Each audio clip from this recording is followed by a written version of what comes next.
बिस्मिल्लाहिर्रहमानिर्रहीम। अस्सलाम वालेकुम स्टूडेंट्स। जी स्टूडेंट्स, उम्मीद करता हूँ आप खैरियत से होंगे। आज का हमारा लेसन लेसन नंबर 38 MGMT 627 का है, क्वालिटी इंप्रूवमेंट टूल्स। जी अब हमने बात करनी है किन किन टूल्स को यूटिलाइज करते हुए हम अपनी क्वालिटी को इम्प्रूव कर सकते हैं। ये भी हमारे पास अब इसमें आ जाएगा 7 basic tools of statistical process control. 7 basic tools tools हैं जिनके लिए हम प्रोसेस कंट्रोल को सेटिस्फाई यानी कि हैंडल कर सकते हैं। Data tables, cause and effect analysis, histograms, पिथो analysis, scatter diagram, trend analysis, process quality control, इन सब सातों को देते हैं। इस लेसन के अंदर यही मेन एक चीज़ है। क्वालिटी इंप्रूवमेंट टूल क्या over the years statistical methods. जी क्वालिटी इंप्रूवमेंट टूल बेसिकली होता है कि हम with the passage of time अपनी क्वालिटी को इस टूल के थ्रू इंप्रूव करते रहते हैं। ठीक है, हम अपने आप को स्टैटिक नहीं करते, हर अगले दिन हम अपने आप को बेहतर बनाने की कोशिश कर रहे हैं। This change provides some very specific benefits: improve process information, better communication, discussion based on facts, consensus of action, improve। जी जैसे से आप अपने आप को चेंज करते चले जाएंगे तो अल्टीमेटली आप इन 5 चीज़ों को फुलफिल कर रहे होते हैं कि आप प्रोसेस की इंफॉर्मेशन को इम्प्रूव करते हैं, बेटर कम्युनिकेशन कम्युनिकेशन बेहतर बनाते हैं, आपकी डिसीजन जो है वो बेस्ड ऑन इफेक्ट्स होती है, इंफॉर्मेशन और process changes and so on. Next हमारे पास आता है जी data tables. Data arrays provide a systematic method for collecting and displaying data. In most cases data tables are forms design for the purpose of collecting specific data. जी हम data tables किस लिए होते हैं? ये स्पेसिफिक डाटा को collect करने के लिए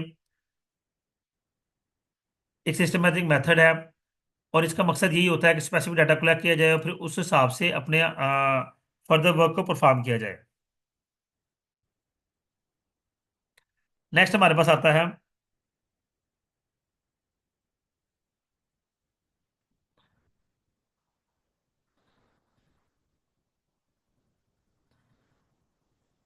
cause and effect analysis. Fish bone diagram होती है जी। फिश बोन डायग्राम का काम क्या है कि इसने बताना है कि जो काम आपने किया उसका क्या इफेक्ट आया, उसको एनालिसिस करते हैं, अगर उसमें कमी पेशी है तो फिर उसको रिपीट कर लेते हैं, वरना आगे प्रोसीड करते हैं। After identify problem it is necessary to determine cause. The cause and effect relationship is at time obscure. A considerable amount of analysis often required to determine the specific cause or cause of the problem. हम जो problem है, जो issue है, जो cause है, उसको identify करते हैं, फिर उसका इफेक्ट देखते हैं, फिर एनालाइज करते हैं और उसको बेहतर बनाने की कोशिश करते हैं। ये देखें, ये एक डायग्राम है, इसको फिश बोन डायग्राम कहते हैं क्योंकि ये डायग्राम का स्टाइल इस तरह का है कि ये जिस तरह फिश की बोन होती है उससे मिलता जुलता होता है। स्टेप्स है one.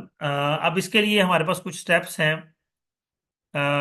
Demonstrate the fact. 6 steps are use to perform the cost and effect analysis. ये 6 स्टेप्स हैं इस एनालिसिस को करने के लिए। पहला स्टेप आइडेंटिफाई द प्रॉब्लम। सबसे पहले तो हमें प्रॉब्लम को आइडेंटिफाई करना है, फिर हमें देखना है, ब्रेनस्टॉर्मिंग करनी है और हर मुमकिन हल निकालने हैं। Draw problem box and prime arrow. ठीक है, प्रॉब्लम बॉक्स ड्रॉ करना है और देखना है कौन कौन सी चीज़ें इसके the problem contains the problem statement being evaluated for cause and effect. The prime arrow function are foundation for the major categories.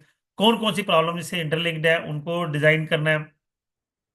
और देन क्या होता है, स्पेसिफिक मेजर कैटेगरी, जो हमारी मेजर कैटेगरीज है उनको स्पेसिफाई करना है, उसको जस्टिफाई करना है। And then identify defect cause. When you have identify the major causes contributing to the problem you can determine the causes related to each of the major categories. ये देखिए जी, यहाँ पे आपके देखिए मशीन का इशू क्या आया। मशीन का वार्म कटिंग कटर जो है वो ख़राब हो गया, गियर वेयर जो है वो ख़राब हो गया, अब उसको बेहतर करना है, ठीक करना है। या वो जो है उसकी स्पीड बहुत स्लो है, टू स्लो स्पीड या टू फास्ट स्पीड, स्पीड बहुत ज़्यादा हो गई है या स्पीड बहुत स्लो हो गई है, कोई ना कोई इशू आया है। उसके बाद मटेरियल है, मटेरियल इनकरेक्ट मटेरियल है, डैमेज है। ठीक है, इस तरह की प्रॉब्लम्स आती हैं। पर्सोनल जो है एम्प्लॉयज़ काम कर रहे हैं, उनकी प्रॉपर ट्रेनिंग नहीं है, वो ध्यान से काम नहीं कर रहे, उनका एटीट्यूड बैड है। ये वो प्रॉब्लम, यानी कि ये प्रॉब्लम सारी की सारी डिटेल यहाँ पे मौजूद है। उसके बाद हमारे पास आता है सेप्सिक आइडेंटिफाई करेक्टिव एक्शन। अब हमें जो प्रॉब्लम्स हमने आइडेंटिफाई कर ली हैं, इन प्रॉब्लम्स के हमें एक्शंस को, करेक्टिव एक्शंस को डिटरमाइन करना है कि आया ये जो प्रॉब्लम्स हमारी हैं, इनको हम किस तरह से बेहतर कर सकते हैं, आइडेंटिफाई कर सकते हैं, इनको सॉरी किस तरह से इनको करेक्ट कर सकते हैं। ये जी हमारे 6 स्टेप्स होते हैं। इसके बाद हिस्टोग्राम आ गया, प्रेतो एनालिसिस आ गया। Histogram is the graphical representation of data as a frequency distribution. This tool is valuable in evaluating both attribute and variable data. Histogram offers quick look of data. ये देखिए आपके सामने डाटा एक proper look मौजूद है। ये look automatically आपको clearly बता रही होती है कि आपने क्या, कौन सी चीज़ आपकी किस तरह परफॉर्म कर रही है, और अगर उसमें वो कमी पेशी है तो हमें उसको किस तरह से बेहतर करना है। प्रीतो एनालिसिस है। Preeto diagram is a Preeto is a special type of histogram that help us to identify and prioritize problem areas. ये इसके अंदर हम अपनी प्रॉब्लम्स को आइडेंटिफाई करते हैं और फिर उनको प्रायोरिटाइज करते हैं कि इस प्रॉब्लम को पहले रिजॉल्व करना है, किसको बाद में रिजॉल्व करना है। उसके बाद हमारे पास आ जाएगा जी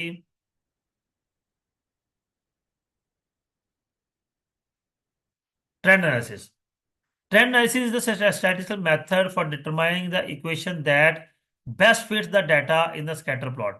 Trend analysis qualifies the relationship of data, determines the equation and measures the fit of the equation to the data. Trend analysis ये है, ये स्टैटिस्टिकल मेथड है जिसका बेसिक काम ये है कि डाटा को स्कैटर डायग्राम में शो करना और फिर ट्रेंड बताना कि इनका ट्रेंड किस तरह से चल रहा है। अब देखिए जो स्कैटर डायग्राम है, जिस डॉट्स आपको नजर आ रहे हैं, ये डॉट्स की स्कैटरिसिटी ये बता रही है कि डाटा किस तरफ को प्लॉट कर रहा है। हमने एक स्ट्रेट लाइन लगाई जिसने हमें क्लियर किया कि हमारा डाटा जो है वो लेफ्ट टू राइट और बॉटम टॉप इंक्रीज कर रहा है।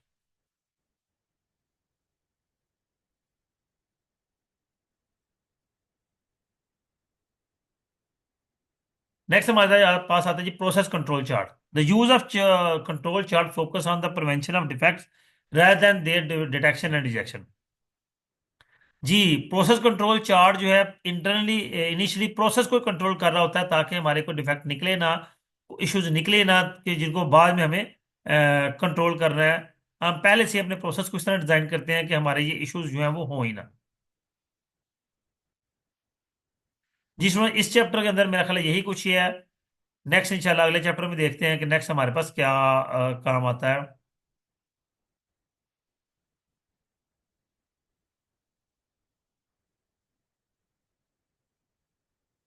जी नेक्स्ट इंशाल्लाह 39 लेसन पे बात करेंगे। उम्मीद करता हूँ ये लेक्चर आपके लिए अंडरस्टैंडिंग होगा। वीडियो को लाइक करना, कमेंट करना, शेयर करना हरगिज़ ना भूलिएगा। अपना ख्याल रखिएगा। अल्लाह हाफिज़।